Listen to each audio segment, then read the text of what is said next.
Playboy was one of the first things I typed in when I got the internet. And they said there was a Pamela Anderson photo on there. And I clicked on it.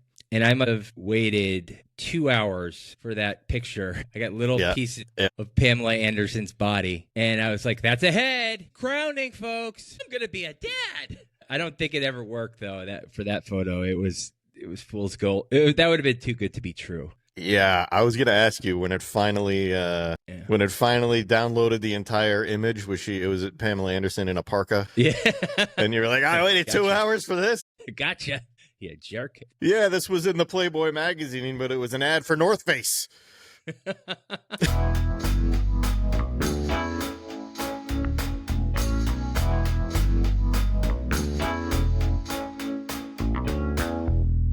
Good morning. And welcome to the Outtakes podcast. Wow! Bam! Da-da-da-da-da-da-da-da. Outtakes. Outtakes. Outtakes. Outtakes. Dan, Matt, and Dan. Data. Beta. Beep, bop, boop. Outtakes with Matt and Dan. Hey, Dan, how are you? I'm good. That was cool. What are we doing right now, Dan? Where are we? What's happening? We were on the phone the other day, and we started talking about all this current state of data and these companies that share and sell your data. And we're like, wait, stop talking. Save it for the podcast. Shut it. Quit it. Stop it. Be quiet. Yep. We just said the word data, and we just kind of groaned. It's one of those buzzwords that when you hear it, your heart starts to stink in your stomach. It gets all up in your throat, and you start getting depressed, and you start eating a churro from Taco Bell, and motherfuckers, we got no control over this bitch. It's actually kind of scary, you know? Yeah, don't be scared, because we're here to help. We're here to make things better. Are you sure? And we're not talking about that android guy from Star Trek. Shut the fuck up, Train! Oh, man. How ironic. We're talking about data, Star Trek, new technology, and then you hear the sound of a train. The old school shit. That's right, baby. Back in the day, if you needed to get a message across, what did you have to do? You had to spray paint it on the side of a train. Yeah. Hope the guy in the next town sees it. Help, I'm drowning. Yelling in the town square. Help! The printing press? That wasn't very quick, though. We're talking about fast. We're like carrier pigeon fast? I mean, I guess they thought that was pretty quick. I mean, at the time it was, yeah. Compared to other things. I mean, was it, though? How long would it take? Ancient Greece, they would just tell a guy to run. Yep, they had all these little Forrest Gump Greek people. Yeah. And they said, run, Forrest! Run, Forisha! Okay, so there was the data. Okay, so in Greece, what would they do? They would just have messengers. It was like Game of Thrones. You never saw Game of Thrones. Never did. In Game of Thrones, they had crows. I guess in the Force, they had, or in Star Wars, they had do the Force talking. That was only for certain people, though, right? You know, not to get too deep into it, but I don't remember anybody really talking through the Force until the sequel trilogy. Other times they could feel a disturbance in the Force if somebody died or something like that. They didn't use the Force as Zoom or anything. They didn't have Zoom until 2015, right? In the very first Star Wars, Obi-Wan said to Luke, use the Force, but they weren't having a conversation. It was just kind of like an echo in his head, you know? Yeah. Just do it. And Obi-Wan and Paul McCartney were very tight, as we know. Use the Force. I like that impression. All right. Wait, so Dan, we still haven't... So trains weren't used. Trains were more of a transportation thing rather than a messaging thing. Yeah, except for letters and shit for the post office. But right. I mean, I keep hearing about the Pony Express. Oh, yeah? You keep hearing about it? I keep hearing about it. I keep thinking about it in my head. What about this Pony Express? Yeah, what is this new thing I keep hearing about? Yeah. So I think it was like FedEx in the Old West, you know? You use the old snail mail, or you could use the Pony Express, because that guy's going to ride into town lickety-split. Yeehaw! You got a sack full of birthday party invitations. You want that guy to get there, you know? We don't want to let down little Billy Bob Snackers. Got the nuts. Those are the kids that their birthday party is going to happen. I remember that was a good party. I remember that. It was a good party. They actually used pin the tail on the pony was taken from the fact that the pony didn't get there in time for the birthday invitations. Yeah, but you should have seen how fast he ran after that pin. Whip snap. Trains, Pony Express, carrier pigeons, more modern day. Guess what? Al Gore invented something that would change the world. He did. A lockbox. A lockbox. And what did he have in the lockbox?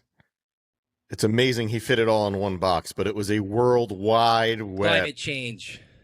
He had climate change in that lockbox. He had an inconvenient truth in that lockbox. Yeah, well, but he invented the internet. At first, it wasn't called the internet. It was called AOL. AOL was the first version of the internet. Yep. What? We'll fact check that, but yes. For us, it was. That was the first text messaging, Before people really did it on their phones, it was AOL Instant Messenger. You remember doing that? Staying in your room in front of the computer, just chatting with people all night? And it's like, oh, this is so cool. I get to read and write. I get to just sit in front of my computer all night long and troll perceived enemies who didn't agree with my movie takes. That was not the early version of texting for you. That was the early version of Twitter. That's right. Well, Dan, let's both tell our technology stories. The internet that Al Gore invented, it became the first time that information was sent back to the bigwigs. What do we call them? The deep state. Information was transferred back to the deep state. It used to be only one way, right? Media was a one-way conversation. We give you this information, you consume it, but the internet changed all that. Yeah. Technology-wise, speaking about like hardware or whatever, before emails, there was fax machines. That only went one way. You could send a fax to someone else's fax machine. Right. Do you miss faxing? No, it was flawed. You know how many times I sent a fax and then somebody never got it, and I didn't realize that there was like an error report that popped up on the little... It never went through. Yeah, and it never went through. And I walked away, but after I walked away, it printed out the sheet saying, error, not sent. It's like, fuck. Dan went Orange Hulk, and he took the fax machine and he smashed that shit. Yeah, just lifted it right over my head and threw it through a window. Yep, I was the de facto fax guy. I had a 96% success rate with my faxing. That was what the aggregate data showed. That's fax. Okay, Dan, so we didn't like faxing, but the internet was when the game done changed. Will you explain it a little bit more? Because I know you could talk about data transfer in a way that's really entertaining for our listeners. Well, actually, it would be terribly boring. Nowadays, unless you're talking about Wi-Fi and stuff like that, but the hard connections, entire movies, they jump onto the copper, right? Yep. If you cut the wire open while it's transferring, you can watch the movie in the wire as it moves through to the next place. It's incredible. Whoa. Yeah. I could picture you with like a treasure chest and you like opening it and things popping out and you're just like... I opened up a box of scrap wire that had been all chopped up, but when you open the box, all these images and songs and stuff just started emanating from the box because the wires were in the middle of a transfer when I cut them. Did you get gamma radiation? I think I did. He's touched. This is amazing. All right, Dan, tell us your experience with the internet, your first kind of experiences with the internet. How old were you? Where were you? What were you up to? Well, my family was the last family on Earth to get a computer at home. And it was my aunt's computer because she was buying a second computer. And I was like, I don't need this old one anymore. You guys want it? Like, yeah, we'll take it. Oh, look at this. It's got Windows 3.5. Well, it didn't even have Windows 95, but this was like 1997. I think it was, Windows. It did have a very fancy 56K modem. Ooh, not the 28? I think it had the 56. It just had an older operating system. I think it was Windows 5.1 actually was the operating system. You didn't even have Windows 95? No. And guess what? There was a video tutorial on the Windows 3.1 machine of how to use Windows 3.1. Mm-hmm. Guess who did the video? Bill Gates? Sir Patrick Stewart. It was awesome. Wait, it had video capability? Was this a CD-ROM? Well, it was a crappy, grainy as hell little video. Still, that's impressive. Yeah, there was a little Patrick Stewart video, and you couldn't make it go more than the size of like almost a postage stamp on the screen. It was just like in the corner, like, hello, Patrick Stewart. But I believed him when he said he was Patrick Stewart. I believe it too. I mean, back in those days, you believed anything you saw on the internet. But yeah, bought a membership to America Online. Mm-hmm. Used the dial-up modem. No one else could use the phone while you were on the internet in the house unless you had a second phone line. And I remember trying to, like, I looked up, if you looked up like an image or a picture, it would slowly start to process on the monitor, and you would get a piece of the picture, little bit at a time. Data packets coming through. So I tried to get Playboy was one of the first things I typed in when I got the internet. And they said there was a Pamela Anderson photo on there. And I clicked on it. And I might have waited 2 hours for that picture. I got little pieces of Pamela Anderson's body. And I was like, that's a head. Crowning, folks. I'm going to be a dad. I don't think it ever worked, though, for that photo. It was fool's gold. That would have been too good to be true. Yeah, I was gonna ask you when it finally downloaded the entire image. It was Pamela Anderson in a parka? Yeah, and you were like, I waited 2 hours for this. Gotcha. Yeah, jerk. Yeah, this was in the Playboy magazine, but it was an ad for North Face. I clicked on a goddamn ad. Hugh Hefner saw the future, that it was all about advertising. Dan, how old were you when you were given this computer by your rich aunt? I think it was when I was in 8th grade. Oh my God. You didn't have the internet until 8th grade? Correct. Everybody look around and then look to your left and look to your right and then look to your center, point your finger and laugh. I told you, my family was, I think, the last family in the United States of America. Jesus, did you have running water? Did you have heat? Of course. We had a fireplace. The water would run if you pump it. We had the bathroom. It was under the porch. Yeah, we had an outhouse. In the kitchen sink, it was one of those old spigots where you pump it, no water at first. You got to keep going, and then it flows beautifully. And you're just like, oh. And then you fill the bowl that you wash your face with. But you weren't a social pariah. Nobody knew that you didn't have the internet. It wasn't like it was no big thing. I had a Super Nintendo. That's right. Yeah, that was the social capital. You needed to have a video game system. Yeah. For me, it was to have big dick. Yeah. How many have you had? It was scrambled this morning. Dan, I just can't do the dick jokes. I just can't do the dick jokes, all right? I'm sorry. I've tried and I failed. All right. So, Dan, what was your first screen name? Ooh, I think it was Dwinus. So, it was Dwinus, right? But then my father took over that name as his on the AOL shit. So I created a second one, The Dwinus, for myself. And that was a subtle dig to say, I'm the one, okay? Yes, I am him. I am him, motherfucker. Don't fuck with me, daddy. I'm the man now, dog. Yeah, I like that. That was a move. I can't picture Mr. Ronald Dwight on the internet. We didn't use it a lot back in those days, but, I kind of did the initial setup. Right. And that's why, and then I don't think at that time he knew how to create his own name. So he was just like, oh yeah, this is the master account on here. That's got to be me. I got to try and figure out how to set parental controls on this. The original internet dad who just didn't know what he was doing. It was a new thing at the time. Yeah. Especially to us. Not the aliens, but. But I remember being at your house. Mm-hmm. And we'd sit together in front of your computer and use Instant Messenger a lot. Oh, yeah. It was harder at my house to do it by candlelight. And then we'd have to have your sister in the basement running on the bicycle wheel to get the electricity started. Yeah, she got pretty tired, but I'm grateful that she was willing to do that. Yeah, thank you. We stand on your shoulders right now, talking to each other virtually 30 miles away. We're not 30. How far away are we? Maybe 20. I don't know. 20? We could look it up on the internet, but we won't. So what were you doing on the internet at first? You were looking up Patrick Stewart? Same as you, show me pictures of Jennifer Aniston or something. 45% of our time was see what naughty stuff we can kind of get into. And then if it wasn't naughty stuff, it was stupid stuff, like about our video games or just stuff kids are interested in. We didn't want to use it as a tool for learning. Yeah.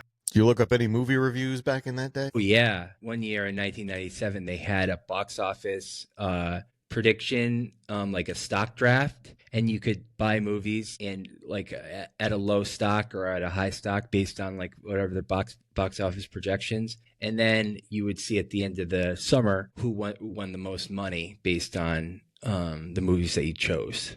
And I thought that was really fun. I don't know why they stopped it. I wish they just had that again. I don't think it's possible, though. It's just too big of a dream.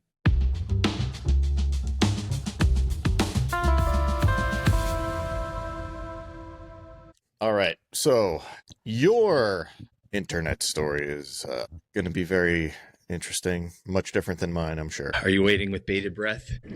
The anticipation is killing me. My internet. Oh no, Matt, I think there's something wrong with your feed. My internet story was the ultimate edging without any of the satisfaction. I think that's the nature of edging, is there's no satisfaction. My internet story is that of delayed gratification, the promise, the hope, the Al Gore allegory of internet. It started in 1992. My father, David Edward Daniels, was in Poughkeepsie, New York, with me, Matthew David Daniels, his son, and my sister, Megan Paul Daniels. We had went to the software store that was in the Galleria Mall, picked up a program called Prodigy. You remember Prodigy? I do, yeah. And every time we went to the computer store, we would come home and he would be up until midnight trying to install whatever computer program he bought. There would always be something wrong with it, where he didn't have the right specifications for the computer and he needed something else. And so I'd be waiting to play Encyclopedia Britannica. I couldn't wait to get to New York City in the Encyclopedia, see all the cool pictures. And he would never get it going. On this day, he was extra excited for this program he bought.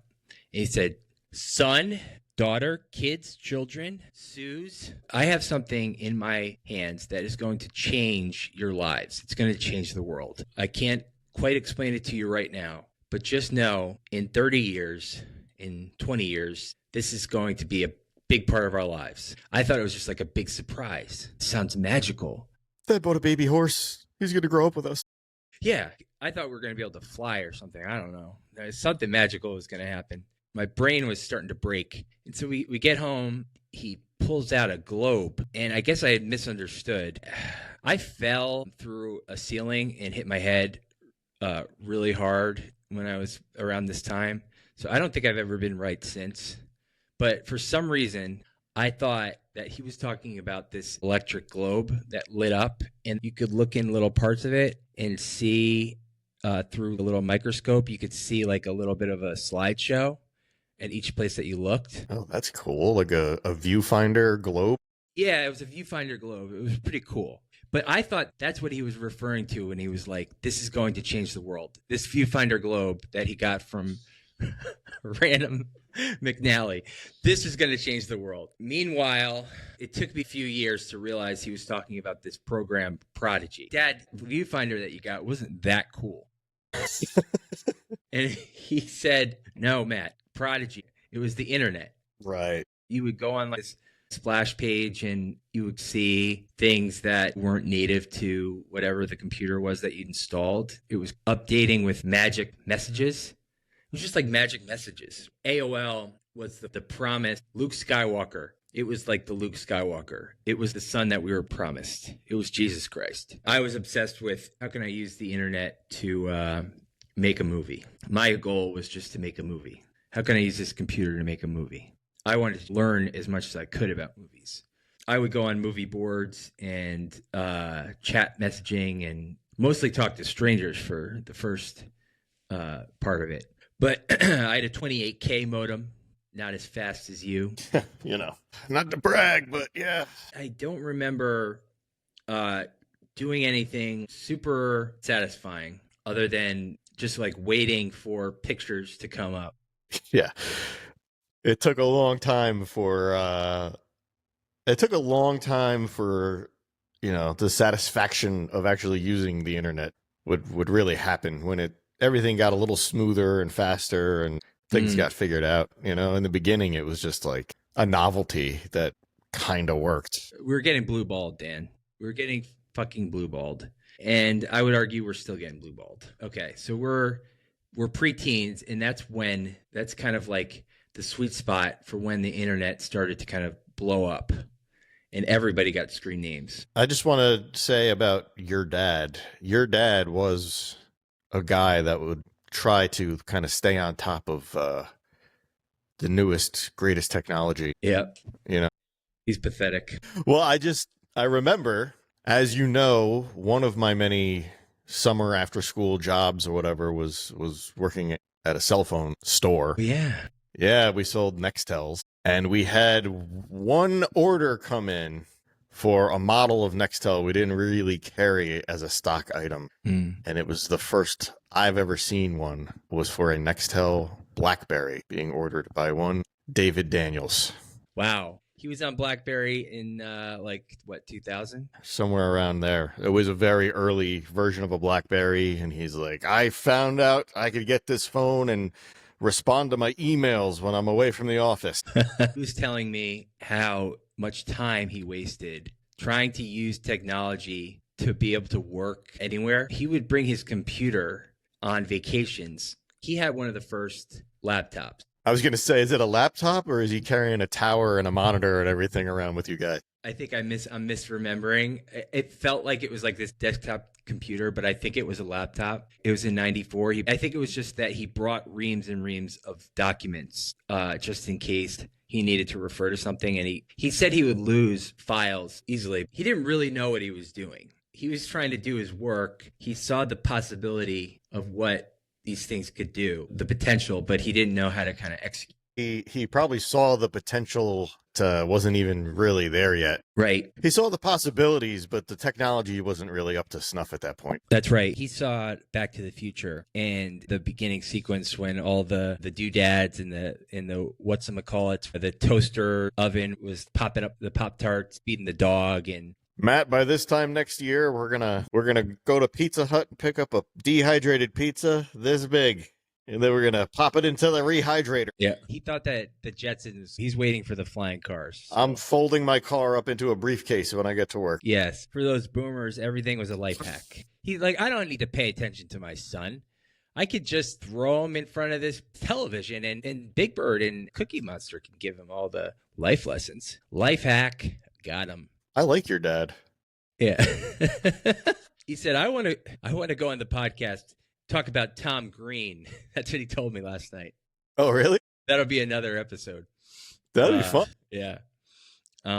He's like, I just don't get it. He was a futurist, but he spent a lot of time trying to kind of put a square in a triangle. What's the phrase? What's the square peg in a round hole? Square peg in a round hole. I can't even get the phrase. I wish I was better at broadcasting. Let me try this. Elocution. Square peg in a round hole. He was trying to get a square peg in a round hole. Square peg, round hole. He was a square. That was a peg. It was a square peg in a round hole. He was a square. They were a peg. Trying to get data into your head just like an egg. Brought to you by Matt and Dan, Outtakes Podcast. Like and subscribe, bitches. That was a beautiful, beautiful song. Thanks, Dan. That BlackBerry Yeah. your dad bought, that was Right. like the first smartphone, really. We'll give him points for that. Bing. Bing bong. He was good with the Blackberries, and I think my technical proficiency, kind of master of none, but pretty good with a lot of things, came from having a lot of that around, and my dad's aspirations to be on top of trends, consumer trends at least, which is pretty cool. You, Dan, I forgot that you worked at Nextel. Oh my Yeah. God, this is great. So this is a great data point. Bing. What year did you start? And give us a little bit of background on this because you're at the forefront. Let's see. I probably started there in '05. 1905. I think it was 2000 is when you started there. I can give you. I think it was 99, actually. It was 99. Okay. I think it was 99. You were driving? Not yet. Okay. So yep. I'll fact check you. I'll help you here. Yeah. Okay. Yeah, because when I turned 14, I started working as an electrical helper. And then the next year, I did the electrical helper stuff plus the store. So I must have been 15 when I started at the store. We sold pagers, not a lot of them, because that was already aging out. We sold for 2 carriers. We sold for Cellular One. Sold a lot of Nokias for that, and we sold Nextels, and we also sold DirecTV and Dish. But Dan, did you have drug dealers coming in? Did you know that if there were drug dealers coming in? Yeah, I did, because we went to high school with them, so I already knew. I said back in the day again. I say back in the day at least 3 times every podcast. What's wrong with that? I hate it. I hate myself. I like it. When you bought a Nextel, we would have to program it. Mm-hmm. It was like a 3-day process. You come in, you tell us which model you want. We run a credit check. It's like a gun. We had to run a credit check and then determine if you needed to put a deposit down or not. And then, the next day we would start literally on the phone itself, like programming it. Or I think eventually it got easier because we had a program on the computer. We could plug the Nextel into the computer and run all the shit into it from the computer instead of having to just type on the keypad to program it. And you'd have to put in all their data, correct? Mm-hmm. So how long would it take you to set up a person's phone? It took quite a few hours, especially before we had the computer cord hookup thing. It took a little while. It took like 2 hours. You're like, we just needed this computer cord. It would have been much easier. Yeah, I remember one guy came in, drove a brand new like F-350 pickup truck, ridiculously big one. He came in, I want Nextels. I was like, all right, cool. He's like, I need 2. I need one for me, one for my wife. All right. Here's the paper to fill out for your credit check. Fill it out. I'll call the credit check hotline. Yeah. Give him all the info. Called up, and he had terrible credit. So they were requiring him to put a $500 deposit per line that he wanted to open. So that's not the first time that happened. But usually people are like, oh, forget it. I'm not going to get a Nextel then, Yeah. But for this guy, I'm like, hey, man, I don't know if you still want to get 2, but they're saying $500 per line deposit. That's fine. I just won the lottery. What? I just won the lottery. You see that new truck I got out there? I just bought that too. $500 per line? That's nothing to me. Set it up. All right. So I'm like, listen, sometimes we're backed up. It takes like 2-3 days for the phones to be ready for pickup. But, in like 3 days, come back or I'll give you a call in your home number or let you know. Right. That they're set. 3 days goes by. We set the phones up, blah, blah, blah. The guy comes back. Dude, your phone's right here. To both of them. Yeah, I can't take them. What do you mean? He's like, I don't have the money. I thought you won the lottery, man. Yeah, I got to go return the truck too. Okay, bye.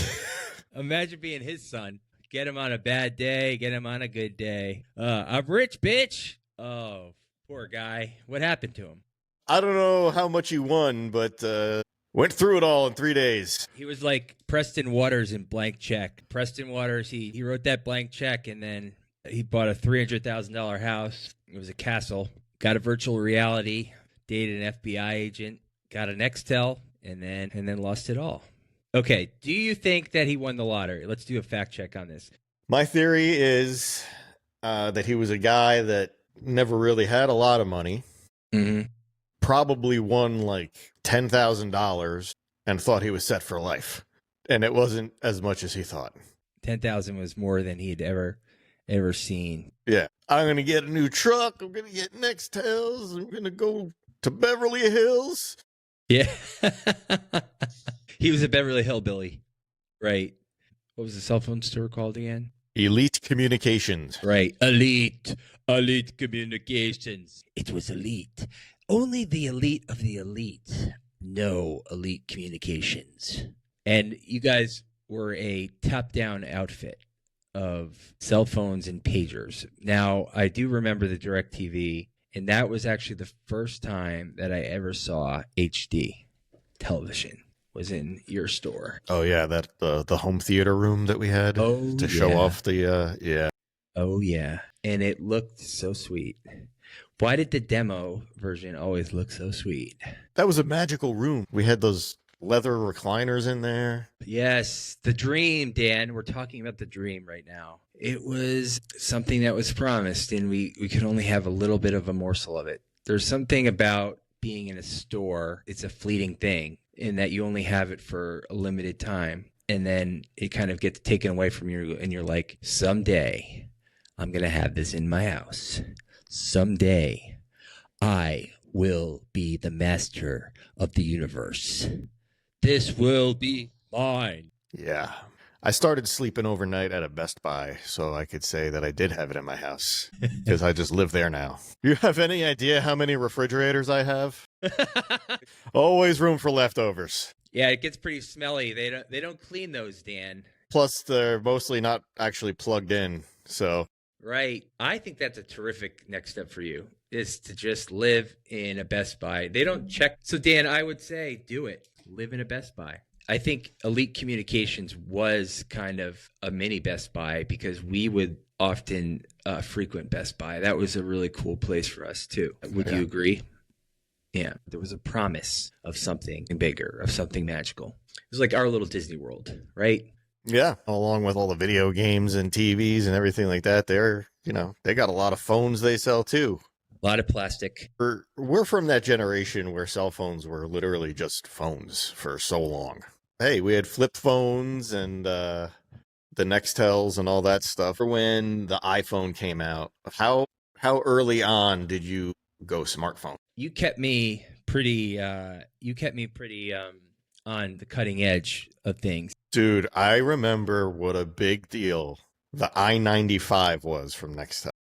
It had color on the screen. Motherfucker had color. It was David Allen Greer in this bitch. Yeah, man. It was like the i90 was the cool flip phone from Nextel, but then the i95 came out and it had a color screen. And it was like, whoa, if you don't have this, you're a loser. You are a loser. That weird green color that's not quite black and white. Yeah. Look at this. I got all the colors. We got all the 256 colors of them. So you, Dan, actually got me the i90. That was my first cell phone. That was the hot phone at the time. Yeah. Yeah, you got me the i90. You were like, this is my first cell phone. I was going to college. I didn't have a cell phone in high school. Did you? I did, but just because I worked at the store, so. There were only a few people that I knew that had cell phones, and they were doing the two-way boop, boop, boop, boop, boop. So I actually eventually got a Nextel, but first I just had a Nokia, but it wasn't like the regular one that everybody got. It was like this big. Hello? I thought it was so cool. I'm like, oh, look how compact this is. I could eat it. I could put it in my mouth and eat it. Then I got made fun of by Zoolander. They're making fun of me. That's always the worst. So I had the i90. I went to college, and it seemed like pretty cool. I never was like, this is magical. It wasn't magical to me. It was more a utility. I didn't have enough attention span to press 3 times for one letter to text. Yeah. If you wanted an L, J, K, L. Okay, now the L's there. Yeah, that was such a pain in the butt. Pain in the patoot. That's what I say. I didn't like it, so I got myself a car phone for in my dorm. I just ripped out a car phone. It didn't work, but at least it looked futuristic. Nice. All right. You just were walking through a parking lot one day and... That's right. I just ripped that shit out. Saw a car with a phone in it? I saw a car and a phone. I say that because my dad had a car phone and he was obsessed with it. That was another thing he was obsessed with, was having a phone in his car. What is it with phones? What is it with phones? But they're like, freaking, I miss the days when I could just go, nobody could get a hold of me, and they didn't expect to. And then I talk to them when I get back, or I can get to a phone. Now everybody's expected to be accessible at all times. Yeah. Do you follow that rule, Dan? Of what? Being accessible at all times? Yeah, I mean, especially for like work, it's like there's no excuse anymore. Like, how come you didn't respond to that email? Oh, I was out doing something. The emails come to your phone. Yeah, and I think that's bullshit. It used to be back in the day, you old. Back in the day, it was 9:00. Couldn't call after 9. Can't call after at dinner time. There were boundaries, and there are limits. When I'm video editing or doing something where I need to kind of do like deep thought, I cannot answer your fucking email. I'm putting you on D&D, bitch. It's focus time. It's time for the moon, okay? You're not bothering me. You're not disturbing me. I'm going fishing, okay? I'm podcasting right now. Mom, get out. I'm podcasting. Get out. I'm podcasting. This is me time, bitches. This is the golf course. My golf course is my own brain. Filter it all out. Don't get in my head. Stay out of my brain. Okay? You're not real right now. You're not real. Okay? I sound crazy, but Your brain sounds like a dangerous place to be. You'll get knifed. You'd get knifed. Oh. I had an interchange with someone that I won't really go into. He told me, you know, I need you to kind of be responsive to my emails within 20 minutes. And I'm like, well, how am I going to do my job? That's, dude, within 20 minutes, that I think ridiculous. That's right. And I said, how long did it take you to write this email? Like 3 hours? It seems like you spent all day on it. Like, do some actual fucking work and get off my ass, big brother. We have this economy of people who are monitoring everybody else's activity to justify stuff that isn't real. I like the other one, too, of a boss or somebody who's like, oh, when you're dealing with this person, I want to be CC'd on every correspondence. You really going to look at all that, or is this some kind of power trip? What are we doing here? How the heck can you look and actually absorb all this information that's coming at you in an authentic way? There's no way. There's no way that your brain can absorb all of these threads and all this information unless you're just mindlessly sending out emails and correspondence. But I CC'd you on it. Don't CC me on things that have nothing to do with me. That's Jim's impression of Stanley in The Office.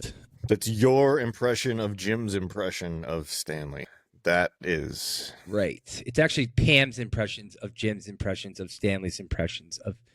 Oh, this is this is too many layers deep. I'm lost.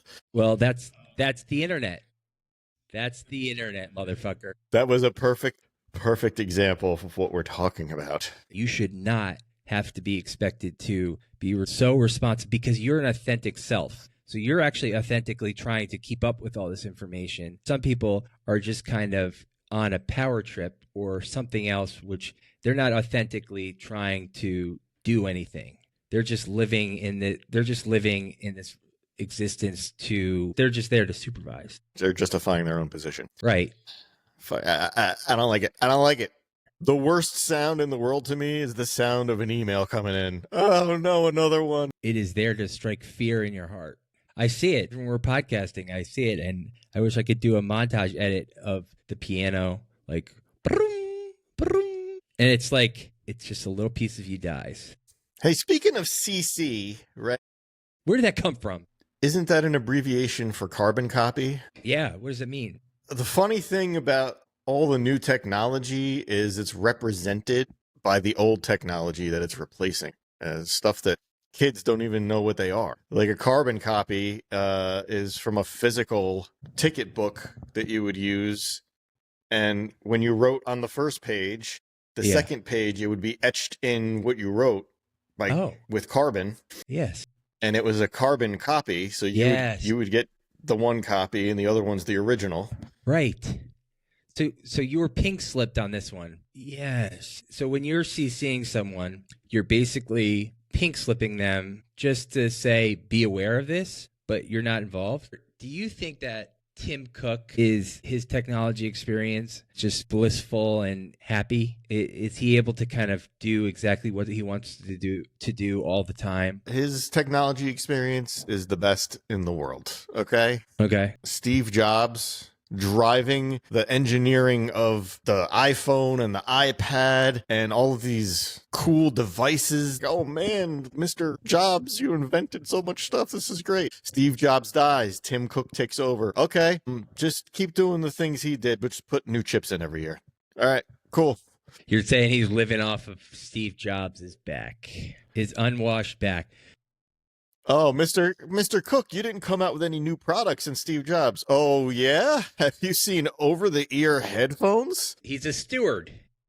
They're like the regular AirPods. They're going to be over the ear. Well, you're forgetting, you son of a bitch. I know what you're doing right now. Folks at home, he's doing what I like to call trolling. He's getting me all fired up. Hey, listen, I know you're an Apple fan. I just think that and they have really cool products in the ecosystem. They all work together with each other and all that stuff. It's very expensive. Yeah, well, who's got a better technology experience, me or you? You do. I'm living my best life with technology. I've been to Bora Bora, and then the next day, I'm Capistrano, living on a yacht boat, singing my songs on Spotify. Yeah.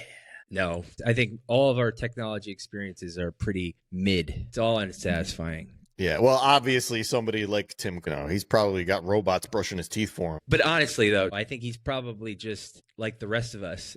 I bet Tim Cook doesn't even know how to use an iPhone. Right. I think it's all programmed for him. He's got people living inside of his computer. Nancy, how do I get to Candy Crush again? He's just Candy Crushing all day. So Steve Jobs is looked at as this genius, but he wasn't like an engineer. He was a marketing guy. He was a marketing guy, and he knew how to yell at engineers. Yeah, he knew how to yell at engineers. And some people criticized Tim Cook for not pushing in those same ways. I think Tim Cook is Steve Jobs did a great job, and if it ain't broke, don't fix it. What do you want me to do? It doesn't get any better than what we already got.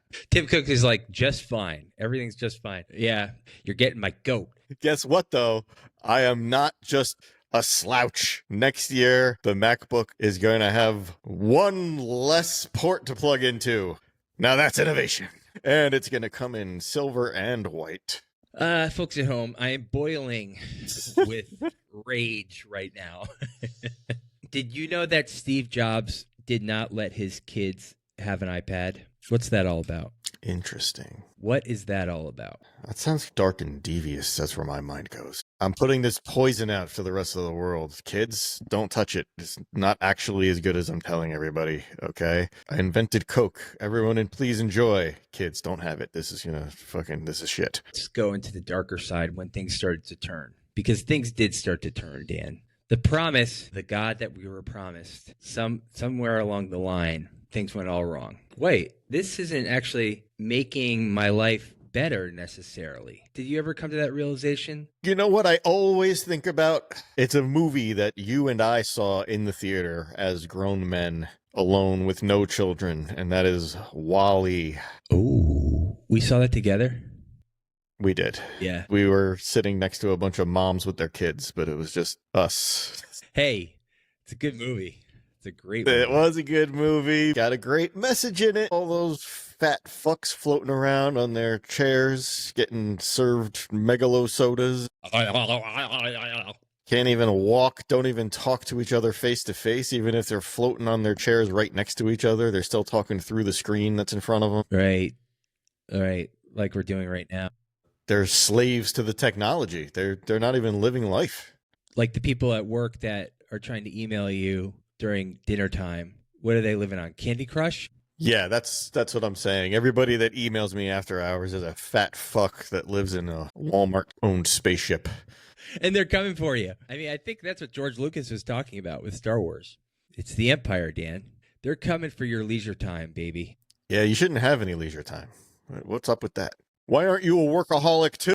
That's another good point, is Steve Jobs didn't let his kids have an iPad. A lot of technology luminaries and people who build the technology, they won't let their kids near some of these devices. They're not the bicycle of the mind that Steve Jobs spoke about in the early 80s. Did you ever hear of that, the bicycle of the mind? No. Yeah, so the bicycle of the mind was an idea that a computer would be the bicycle of the mind. The bicycle allowed you to harness your own energy to travel exponentially faster. Yeah. Steve Jobs saw the computer as being that for productivity for your mind, to be able to figure things out and create things exponentially faster using the computer. And at some point, it's almost like these devices of power are so powerful, but they're also alluring because you can do anything on them. Well, at a certain point, too, it's not just a tool for your mind to use. It starts doing everything for you. And then you don't even have to think anymore, and you lose the ability to do it yourself without a computer.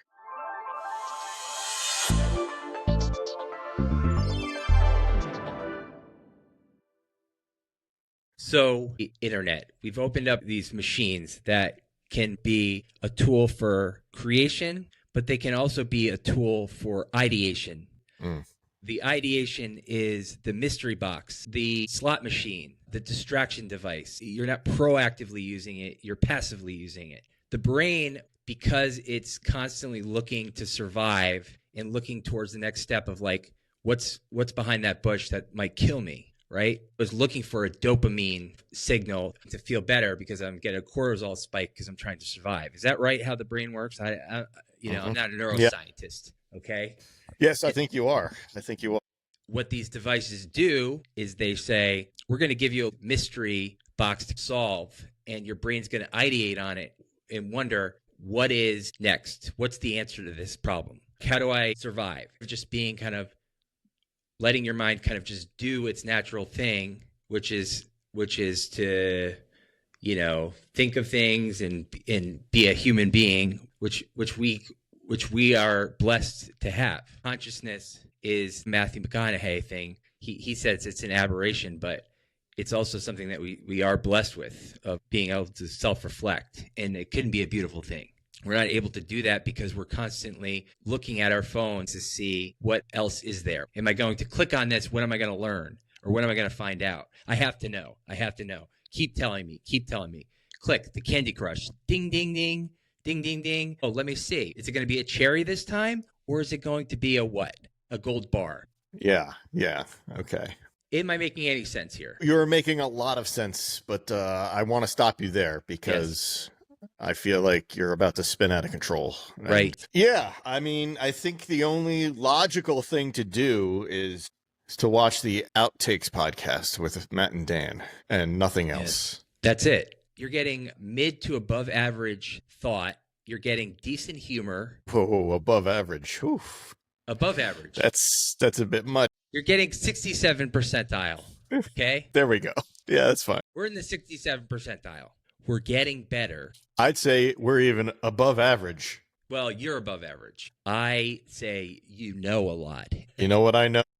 What? I know this is the best show on the internet. I agree. I mean, I have the data to prove it, which is the data of my opinion. Let's talk a little bit about good data experiences and bad data experiences. Okay.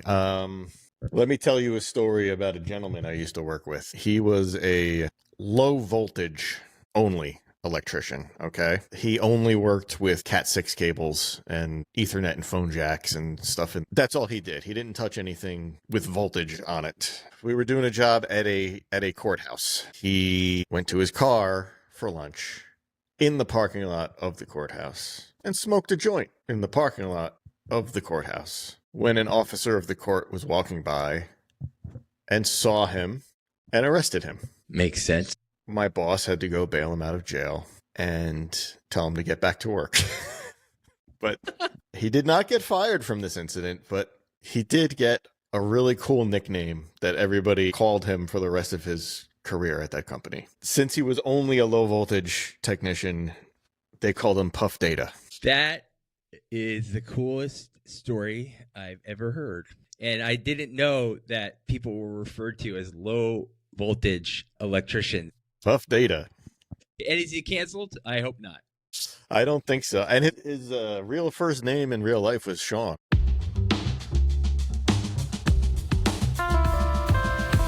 Dan, I have a good story for you to end on, okay? Good. Let's hear. Hopefully I can bring it home. Do you believe in me? Do you believe in me, Nora? She can't hear you, but she believes. Matt. All right. The year was 2017. There was a terrible hurricane that happened in our area.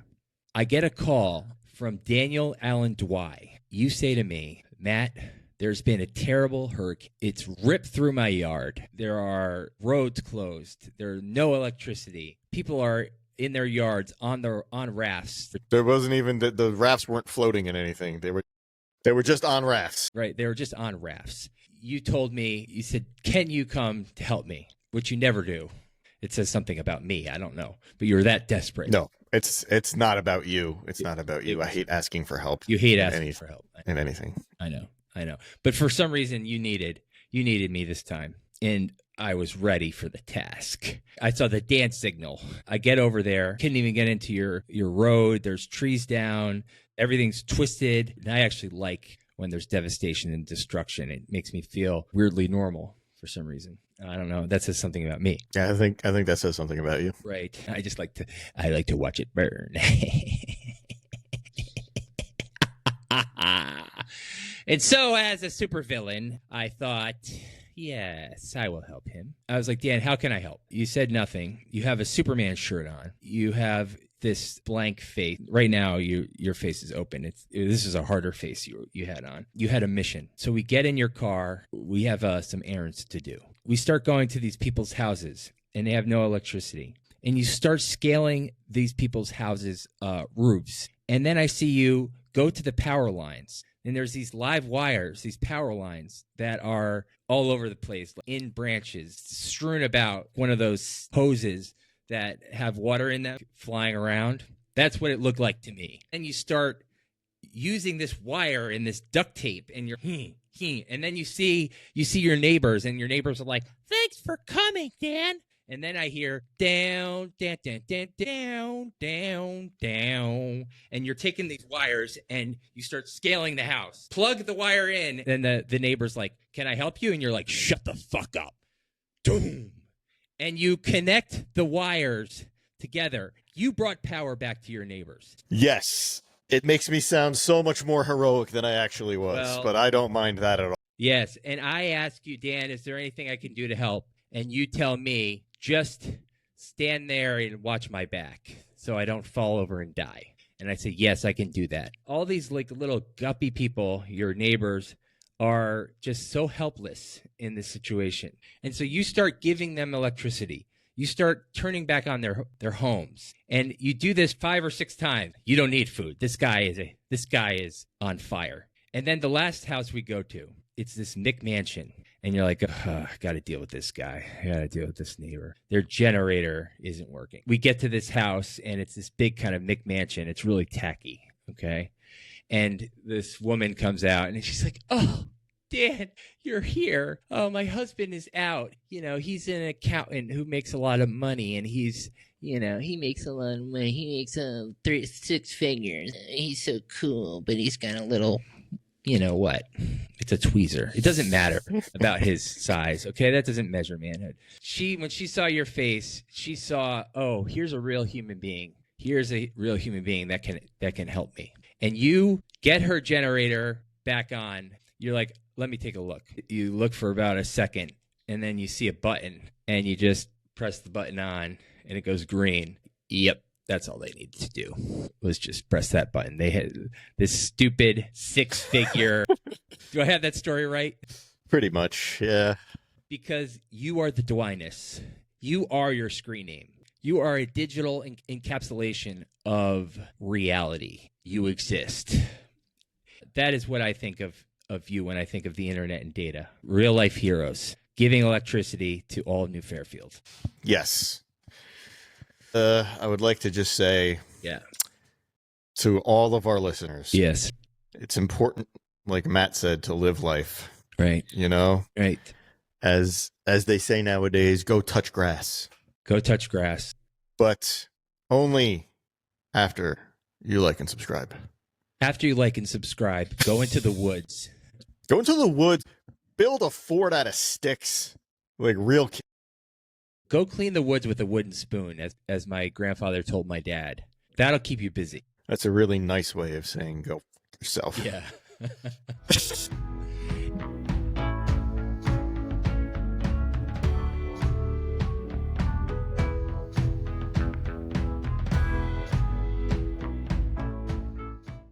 I took a shower, Dan. Nice.